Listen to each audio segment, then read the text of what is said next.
The rain stops, the wind disappears, the sky starts turning blue, and for the first time in hours, everything feels safe again.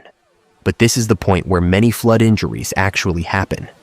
Every year, people survive the rising water, only to get hurt once they think the danger is over.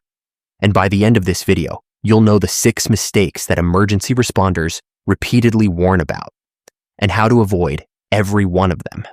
One of them is responsible for sending entire families to the hospital, and almost nobody sees it coming. The hardest part isn't leaving, it's waiting. Your house is still standing.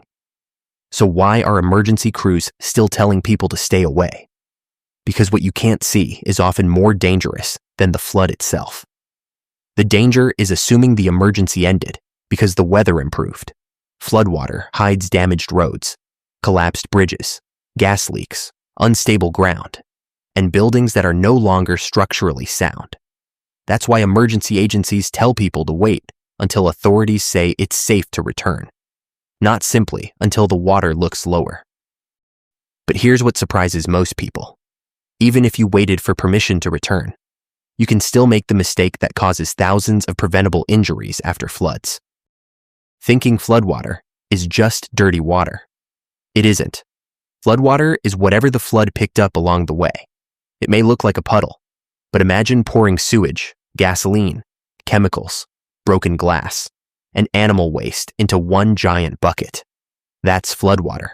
Even if the water looks clear, there is no way to know what's inside it just by looking. Emergency agencies recommend avoiding contact whenever possible, wearing boots and gloves if you must enter floodwater, and washing thoroughly after exposure. And if you think dirty water is the biggest threat, this next mistake is even less visible. Assuming the power is off.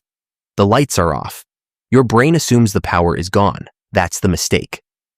Power can be restored while standing water is still present. Downed power lines can remain energized. Flooded electrical equipment can still be dangerous. That's why one of the first rules after flooding is simple. If you even suspect electricity is involved, stay away. Water and electricity don't negotiate.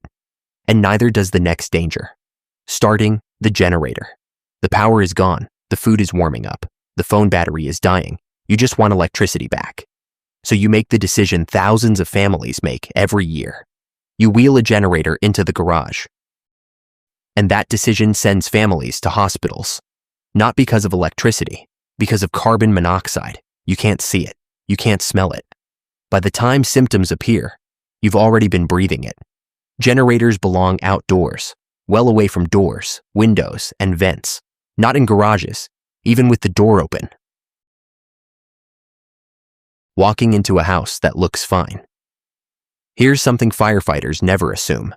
A house that looks safe may not actually be safe. The outside looks normal. Inside, the floor has absorbed water. Support beams have shifted. The foundation may have moved. One step can be enough. A house doesn't have to collapse completely to become dangerous. But even if your house is safe, most people make one last mistake, trying to clean everything. The moment people get home, they rush, moving furniture, carrying wet carpets, scrubbing mud, hour after hour. No gloves, no mask, no breaks. Here's the problem. You've probably slept badly. You've been under stress. Maybe you've eaten very little. Now you're lifting heavy objects, surrounded by contaminated water, breathing mold and dust.